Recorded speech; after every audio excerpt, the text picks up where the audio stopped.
Merci de votre attention. Excellent début de semaine avec une semaine de pluie, un temps nuageux toute la journée. Il a fini par pleuvoir ce soir. Lomé arrosé par une grosse pluie, température douce ce soir. Voici les titres. Mieux connaître la Banque mondiale. L'institution est en journée porte ouverte demain et mercredi à Lomé. Échange avec le public. Comment se porte le partenariat Banque mondiale Togo? Nous poserons la question tout à l'heure à Madame Joël Ras, la représentante résidente avec nous en direct ce soir. Le patrimoine immobilier de l'État, combien d'immeubles, combien de véhicules et encore d'autres biens publics. Nous posons aussi là la question ce soir. L'on parle de comptabilité matière. Quelle est son importance dans la gestion des finances publiques? Et puis littérature, Moïse Inandjo face à ses lecteurs samedi à l'Institut français de Lomé. À l'occasion, ses œuvres ont été revisitées avec des questions, des impressions de lecture livrées à l'auteur. Nous suivrons. Voilà, madame, monsieur, le sommaire. Bienvenue aux 20h. Bonsoir à tous. Demain, journée porte ouverte sur la Banque mondiale, l'institution, ses actions au Togo, ses différentes interventions. Ce sera un moment d'échange avec les premiers responsables. Et Pierre Laporte, le directeur pays de la Banque pour le Togo, a été d'ailleurs reçu ce samedi, ce matin, par le Premier ministre. Il est justement allé lui annoncer l'événement. Il s'est confié à la presse au sortir de l'audience, des propos recueillis par Clarisse Atticle. Visite de courtoisie auprès de son Excellence, Monsieur le Premier ministre, comme d'habitude en fonction de mes visites. Je profite chaque fois à le voir et à faire un peu le point sur l'évolution de notre portefeuille et autre chose.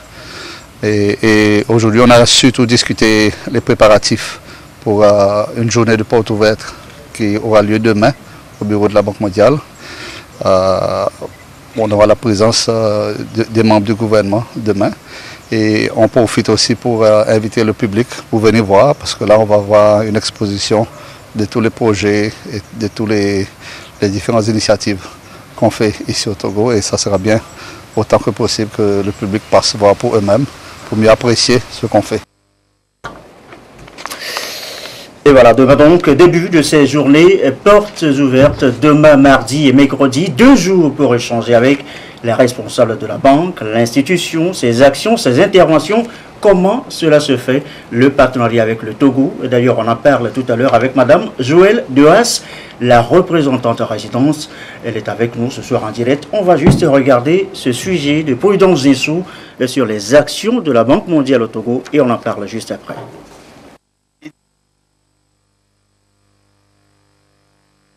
C'est pour apporter des éclairages sur les projets et programmes exécutés sur l'ensemble du pays. On note aujourd'hui dans le portefeuille de la Banque mondiale 16 opérations en cours d'exécution au Togo pour un montant total de 367,4 millions de dollars, soit plus de 200 milliards de francs CFA, dont 45% sont des dons. Ces interventions portent essentiellement sur les secteurs de l'éducation, de la santé, de l'agriculture, de l'environnement, de l'énergie ou encore les télécommunications, le développement à la base, la protection sociale, l'emploi des jeunes, le commerce et la gouvernance. Au 31 mai 2018, le taux de décaissement cumulé pour la mise en œuvre de ces projets est de 32%. En matière de lutte contre la pauvreté, le projet filets sociaux et services de base FSB et le projet d'opportunité d'emploi pour les jeunes vulnérables EJV sont réalisés sur la période 2018-2020 et cofinancés par la Banque mondiale à hauteur de 26,4 milliards de francs CFA.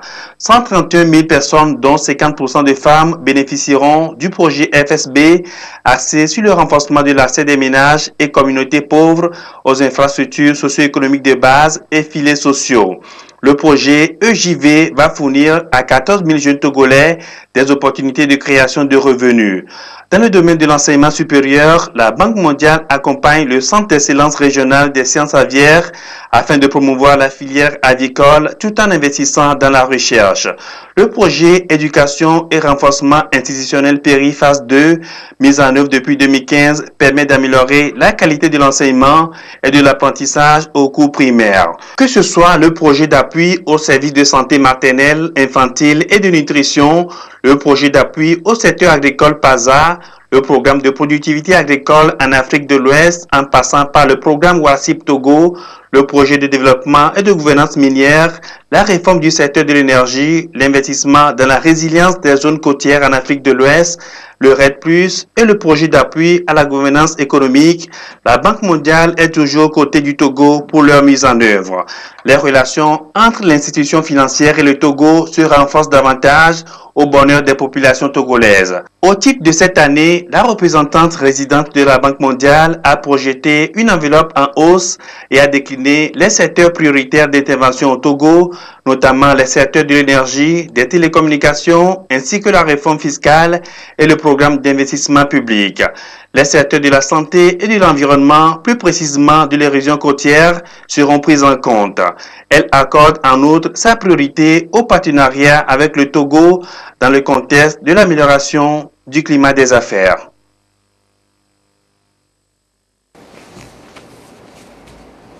Alors, je vous l'annonçais avec nous et en direct ce soir, Madame Joëlle Dehaas, la représentante résidente de la Banque mondiale au Togo. Madame, bonsoir. Et merci d'être là pour certaines explications à propos donc, de ces journées portes ouvertes. On a vu le sujet tout à l'heure, la Banque mondiale intervient dans beaucoup de domaines. On va en parler tout à l'heure, mais d'abord, ces journées, elles se tiendront où exactement demain? Bonsoir et merci de m'avoir invité. En effet, nos journées portes ouvertes se tiendront au siège de la Banque mondiale. On est situé à Cité Oyuan, à côté de la primature et le patio, le restaurant Le Patio. Et demain matin sera le lancement officiel avec son Excellence, Monsieur le Premier ministre. Et à partir de l'après-midi, ce sera ouvert au grand public à partir de 14h. Et le lendemain, après, le mercredi, toute la journée de 9h à 17h. Et c'est pour montrer au grand public tout ce que nous faisons avec le gouvernement, aux côtés du gouvernement, pour les appuyer dans leurs actions avec les Togolais, pour réaliser des projets très intéressants pour le pays, pour le développement du pays. Alors, on le sait, une journée porte ouverte, eh bien, c'est de se faire connaître davantage. Avez-vous le sentiment que la banque n'est pas assez connue, ses interventions ne sont pas assez connues? Oui, donc souvent, c'est pas très visible ce que la Banque mondiale fait, comme nous appuyons le gouvernement et c'est vraiment le gouvernement et les projets qui mettent en œuvre les activités.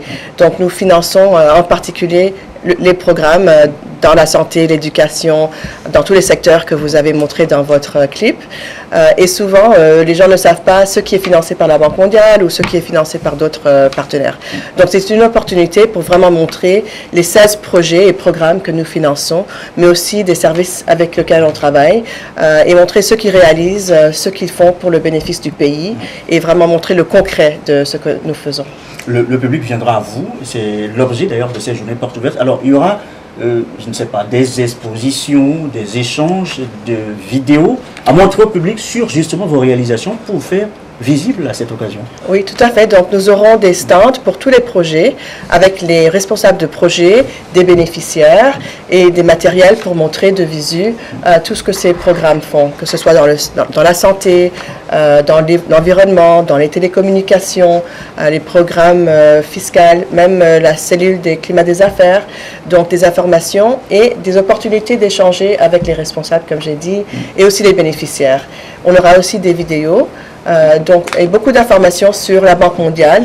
On aura aussi un stand sur les innovations qui ont été appuyées et réalisées sous ces projets et d'autres initiatives qui viennent du Togo. C'est l'occasion aussi de parler du partenariat avec le Togo, le gouvernement togolais. Comment il est aujourd'hui ce partenariat avec le gouvernement togolais? Vous arrivez comment avec votre argent, le gouvernement avec ses projets? Comment vous vous accordez justement sur ce partenariat? Donc, on a un partenariat qui se porte très bien. Et en fait, on a un programme qui est en train d'augmenter chaque année. On a une enveloppe très importante et on vient vraiment pour appuyer les priorités du gouvernement. Et comme vous savez, le gouvernement a une vision, un plan national de développement, des priorités dans les différents secteurs et au niveau national. Et nous, vraiment, on vient en appui à ces priorités. Bien, madame. Est-ce qu'il y a un aspect important sur lequel vous voudriez peut-être insister que nous n'avons pas abordé dans nos questions avant de clore cet entretien avec vous? Non, c'est juste pour dire que, pour rappeler aux téléspectateurs que la Banque mondiale, on appuie le pays pour la réduction de la pauvreté et pour aider le pays à avoir une croissance plus inclusive. Donc c'est un aspect très important dans tout ce que nous faisons, que ce soit dans les télécommunications ou dans la santé ou dans le secteur privé. Tout ça, c'est vraiment pour créer plus d'emplois, améliorer la qualité de vie des Togolais, et ça, nous le faisons vraiment en appui à l'action du gouvernement. Merci beaucoup, Madame Joëlle Duras, représentante résidente avec nous. Je rappelle que ces journées portes ouvertes s'ouvrent donc demain, mardi et mercredi. Demain, mardi à partir de 14h jusqu'à 17h et mercredi de 9h à 17h, temps universel. Voilà, merci.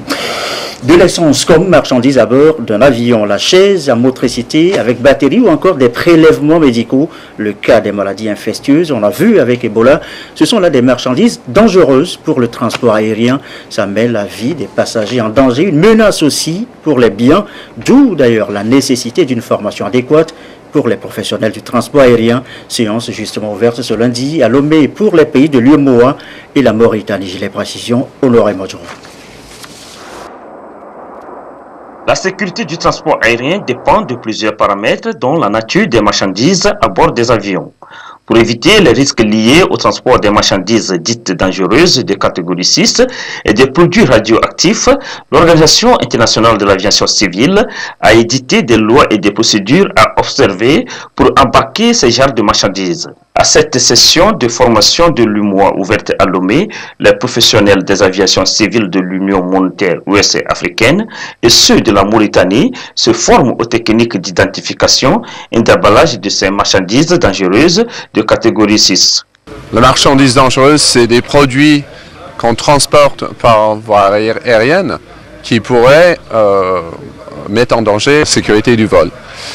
Et donc le transport de matières dangereuses est réglementé afin d'identifier toutes ces marchandises, afin d'interdire certains et pour d'autres, les emballer, définir les quantités pour qu'on puisse transporter ces marchandises en toute sécurité dans un aéronef. Ça peut être des marchandises radioactives, ça peut être des marchandises comme de l'essence, du white spirit, des matières infectieuses, par exemple le virus Ebola, pour le transport dans les laboratoires.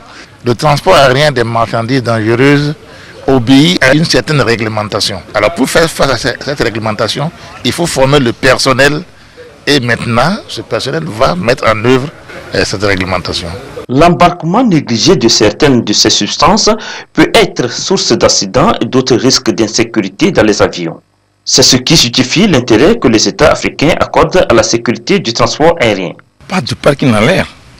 Quand un avion décolle, il doit arriver à bon port. Donc, ça pas par hasard, c'est pas en regardant comme ça qu'on détecte une marchandise qui est suspecte. Il faut absolument une formation avec la manière de détecter, la manière de scruter ce bagage pour que quand un avion prend l'air, il part de façon sûre et sécurisée pour arriver à bon port. Le choix du Togo pour abriter cette formation est motivé par le climat de paix qui y règne, la qualité de son aéroport et le leadership de son président en matière du marché unique de transport aérien en Afrique. Dans l'actualité ce lundi, retour sur le droit de propriété sur un terrain, un immeuble, un titre foncier. Il est dit, vous le savez, le titre foncier définitif, intangible, inattaquable, sauf en cas de fraude ou d'erreur. Dans ce cas, que faut-il faire? Eh bien, voyons les conditions de remise en cause du titre foncier. Le processus assure pour son obtention. C'est un document de Lucassi. Le seul et unique document légal et administratif qui confirme et confère le droit de propriété à un individu sur une parcelle de terrain ou un immeuble après son achat reste le titre foncier. En plus d'être le garant du droit de propriété, le titre foncier donne l'opportunité à son détenteur de faire des affaires en contractant facilement des prêts à la banque. Malgré son aspect intangible, définitif et inattaquable, le titre foncier peut être remis en cause si et seulement si il y a erreur ou fraude. Et l'intéressé dispose de 2 ans à partir de la constatation pour faire des recours. Vous pouviez remettre en cause un titre foncier, mais tout simplement par l'action personnelle. Ça veut dire que vous ne pouviez pas demander, aller jusqu'à la restitution de votre lot ou bien de la parcelle de terrain sur laquelle l'autre a déjà acquis un titre foncier. Eh bien, vous devriez intenter donc une action personnelle pour avoir des dommages et intérêts.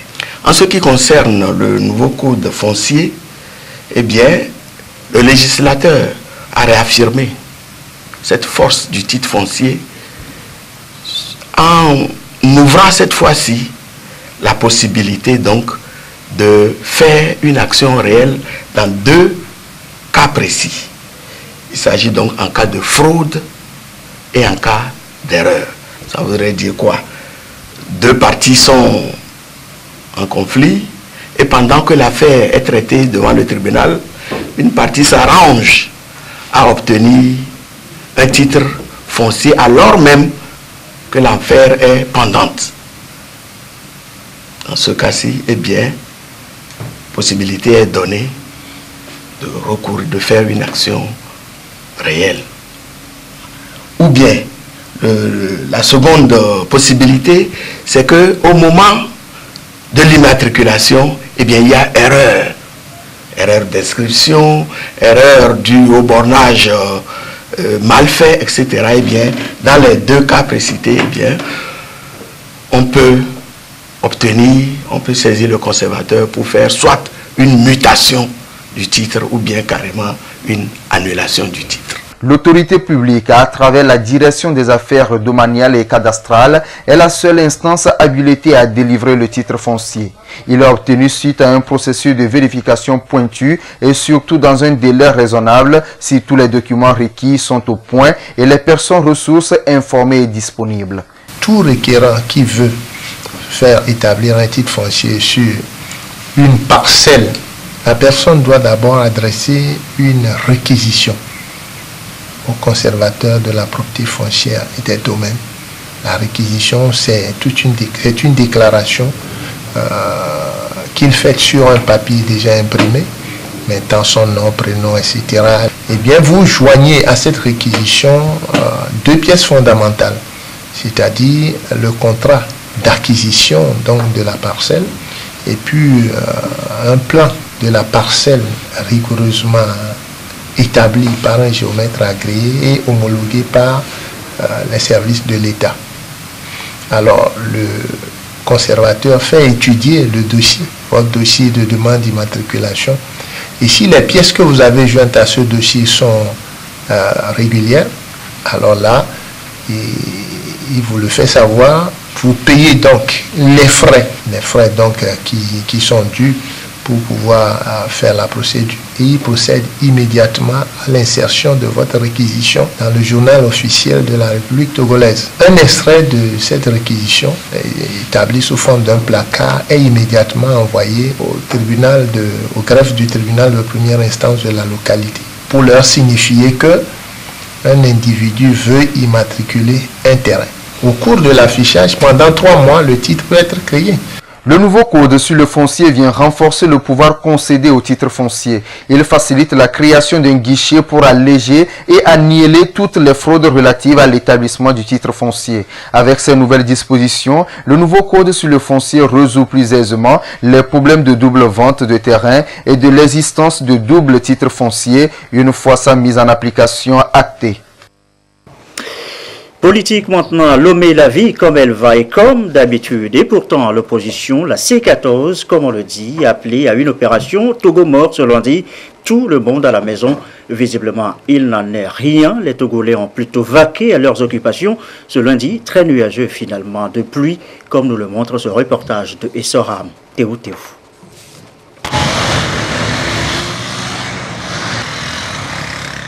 Lundi 18 juin 2018, un jour ordinaire comme tous les autres. Les citoyens ont vaqué à leurs occupations ici à Lomé comme à l'intérieur du pays.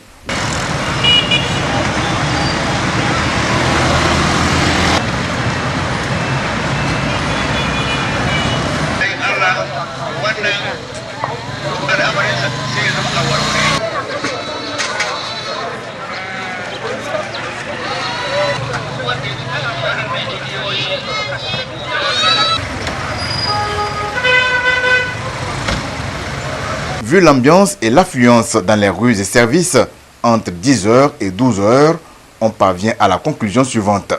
L'appel de l'opposition à faire de ce lundi un Togo mort est tombé dans les oreilles de sourds. suis dans l'administration. Seul mes directeurs peuvent me dire de rester à la maison, je vais rester. Parce que l'administration n'a pas dit de rester à la maison, je ne peux pas rester à la maison. Tout le monde est là. Tout le monde est là. Les gens viennent aussi pour des services. On les rend service et ils repartent. Au CASEF, le parking affiche complet. Et les stagiaires que voici peuvent en toute insouciance s'offrir des poses photos pour immortaliser leur passage au trésor public. Il n'y a pas d'absent. Soit là ou là, il n'y a pas d'absent. Ils ont dit que c'était bon mort, mais il n'y a pas d'absent.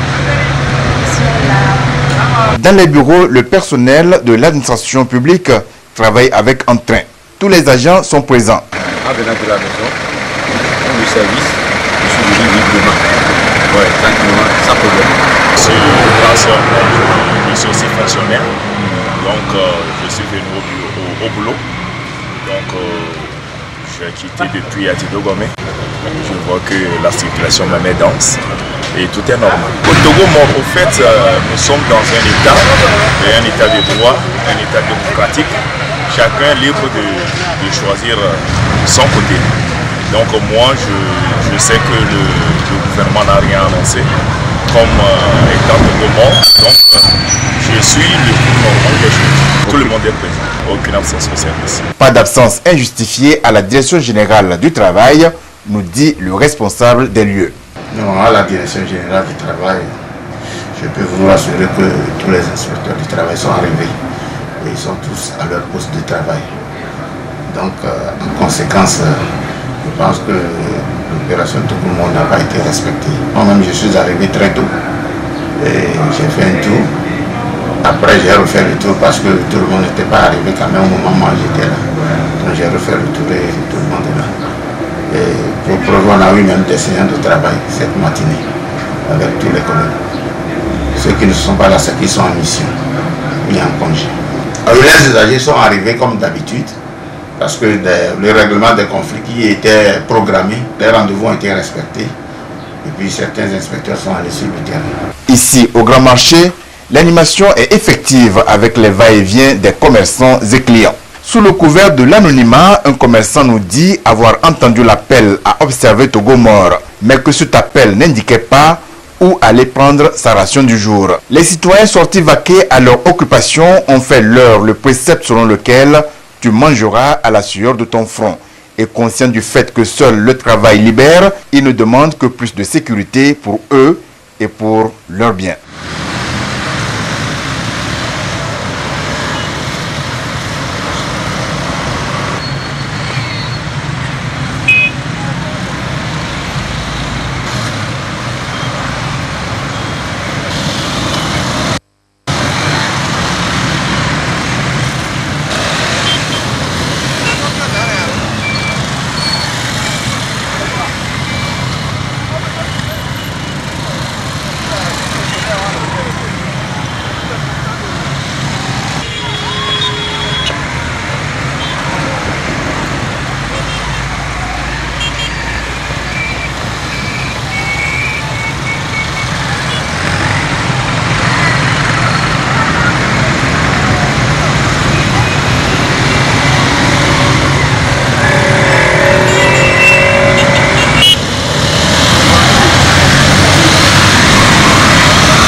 La suite et ces questions, toutes simples ce soir. Combien d'immeubles l'État togolais possède-t-il aujourd'hui? Ces voitures, ces motos RTG que nous croisons tous les jours dans la circulation, combien sont-ils? Qui connaît exactement le nombre? Question toute simple, mais ô combien importante dans la gestion des finances publiques. On en parlait la semaine dernière avec la comptabilité matière, en clair, le recensement des biens mobilier et immobilier de l'État. Quelle est son importance? Nous posons la question ce soir. Élément de réponse dans ce dossier de la rédaction, dossier signé Pierre Sessopo. Aussi, la comptabilité magasin. Et la comptabilité des matières, qui se trouve être la gestion du patrimoine de l'État, est tenue généralement par le service magasin à partir des bons d'entrée et de sortie. Cet exercice permet donc de connaître en permanence les mouvements de stock et l'existant en quantité. Il est considéré par beaucoup comme un gage de bonne gouvernance. Comme on le dit, c'est la comptabilité des matières appartenant à l'État. Et donc vous savez que chaque année, l'État acquiert des biens et il faut que ces biens-là soient suivis afin que l'État puisse gérer avec efficacité son budget. Parce que si les biens ne sont pas bien suivis, on ne fait que acheter les mêmes biens chaque fois et à cela, ça fait des pertes de ressources. Les réformes engagées par le gouvernement togolais dans la gestion des finances publiques permettent alors d'assainir le secteur. Aujourd'hui, l'on peut suivre avec efficacité le cycle des immobilisations incorporelles et corporelles ainsi que les stocks et biens de l'État. L'avantage, c'est les économies que l'État va faire. Parce que quand les biens appartenant à l'État sont bien suivis, on fait forcément des économies parce que le bien, il est suivi dans sa gestion et on engage la responsabilité des acteurs qui sont chargés donc, de l'utilisation de ces biens. Et donc quand c'est bien suivi, ça permet aux matières donc, de durer aussi longtemps et ça permet à l'État de faire des économies. Les directives de l'UEMOA obligent d'ailleurs ses États membres à passer à une comptabilité patrimoniale à partir du 1er janvier 2019. Avec ce communiqué du gouvernement à la 7e réunion de l'Assemblée générale de la Convention de 2003, également dénommée Convention de l'UNESCO pour le patrimoine culturel immatériel, tenue du 4 au 6 juin 2018 à Paris. Notre pays, le Togo, a été élu aux côtés de 2 autres pays pour représenter l'Afrique au sein du comité intergouvernemental. Cette convention, ratifiée par 168 pays, a pour but la sauvegarde du patrimoine culturel immatériel, le respect du patrimoine culturel immatériel des communautés, des groupes et des individus concernés, la sensibilisation au niveau local, national et international à l'importance du patrimoine culturel immatériel et son appropriation mutuelle, la coopération et l'assistance internationale. En somme, le patrimoine culturel immatériel représente les pratiques, les représentations, les expressions, les connaissances et savoir-faire, ainsi que les instruments, les objets, les artefacts et les espaces culturels qui leur sont associés, que la communauté, les groupes, le cas échéant, les individus reconnaissent comme faisant partie de leur patrimoine culturel. Ce patrimoine culturel immatériel se manifeste donc dans plusieurs domaines tels celui des traditions et expressions orales, y compris la langue, art et du spectacle, pratiques sociales, des rituels et événements festifs, connaissances et pratiques concernant la nature de l'univers, savoir-faire lié à l'artisanat traditionnel. L'élection du Togo au sein du comité international pour un mandat de 4 ans est le résultat des efforts que le gouvernement, sous l'impulsion du chef de l'État, déploie dans le cadre de la promotion du secteur culturel de notre pays et lui ouvre la voie pour une plus grande visibilité et valorisation de son patrimoine culturel riche et diversifié. Elle constitue une opportunité pour les acteurs culturels de notre pays. Le président de la République et le gouvernement remercient tous les États partis qui ont soutenu notre pays pour cette élection, ainsi que les institutions qui ont bien voulu faire confiance au Togo, communiqué donc du gouvernement. Il est 20h30 à l'étranger en Côte d'Ivoire. Est-ce la fin de la lune de miel entre le PDCI d'Henri Konan Bédié et le RDR d'Alassane Ouattara? En tout cas, cela y ressemble fort. Hier dimanche, en congrès à Abidjan, le PDCI, membre de la coalition au pouvoir, a rejeté le parti unifié avant la présidentielle de 2020. Projet pourtant soutenu par son grand allié, le chef de l'État ivoirien Alassane Ouattara. Mieux, le PDCI se dit partir à la reconquête du pouvoir en 2020. Et cette prise de position du PDCI intervient quelques jours après la déclaration du président Ouattara sur son éventuelle candidature à la présidentielle de 2020. Cela dit, retour chez nous dans le reste de l'actualité, de la littérature. Dans cette édition, il était là samedi à l'Institut français de Lomé avec ses lecteurs autour de ses œuvres. Moïse Inanjo, auteur notamment de Sur les routes sanglantes de l'exil ou Condamné à ne pas naître ou encore Cicatrice d'amour, sans oublier Sarafina ou Le destin brisé, le dernier né de ses ouvrages. Discussion à bâton rompu avec l'auteur et dans ce café littéraire. Reportage de Lucassi. Moment d'échange et de partage entre les mordus de la littérature et l'écrivain togolais Moïse Inanjo. Ensemble, ils ont revisité les 8 œuvres relatives de l'auteur, telles que Prostituée ma sœur, Les espoirs abandonnés sur les routes ensanglantées de l'exil et Cicatrices d'amour. À travers les discussions menées autour de ces livres, les problèmes récurrents de la société, notamment la prostitution, le viol, l'abandon des enfants et l'éducation de ces derniers, la sexualité chez les adolescents, les droits de la femme et les îles ont pu être abordés. Le premier, c'est Des espoirs abandonnés, qui m'a beaucoup touchée, parce que c'est un thème sur l'enfance, les enfants qu'on abandonne pour une raison ou une autre. Je trouve que c'est terrible et donc c'est ce livre-là qui m'a le plus intéressée. Et le deuxième aussi, bien sûr, qui est encore d'actualité, Sur les routes sanglantes de l'exil. Les réfugiés sont partout, les exilés, on en a eu dans tous les siècles, mais au XXIe siècle, vraiment, c'est trop. Par la littérature, Moïse Inanjo sensibilise et éveille la conscience de tout et chacun dans ce monde en pleine mutation. Que ce soit l'amour, que ce soit la guerre, que ce soit la paix, que ce soit la protection de l'enfant, les droits même de l'homme. C'est tout cet ensemble que je dissimule dans ces ouvrages et je pense que tous ces points ont quand même été débattus au cours de cette rencontre. J'ai vu ou bien j'ai redécouvert mes ouvrages. Ce rendez-vous littéraire intervient à l'occasion de la célébration de la Journée mondiale de l'enfant africain le 16 juin de chaque année et par anticipation à la Journée mondiale des réfugiés qui sera célébrée le 20 juin prochain. Il est très difficile.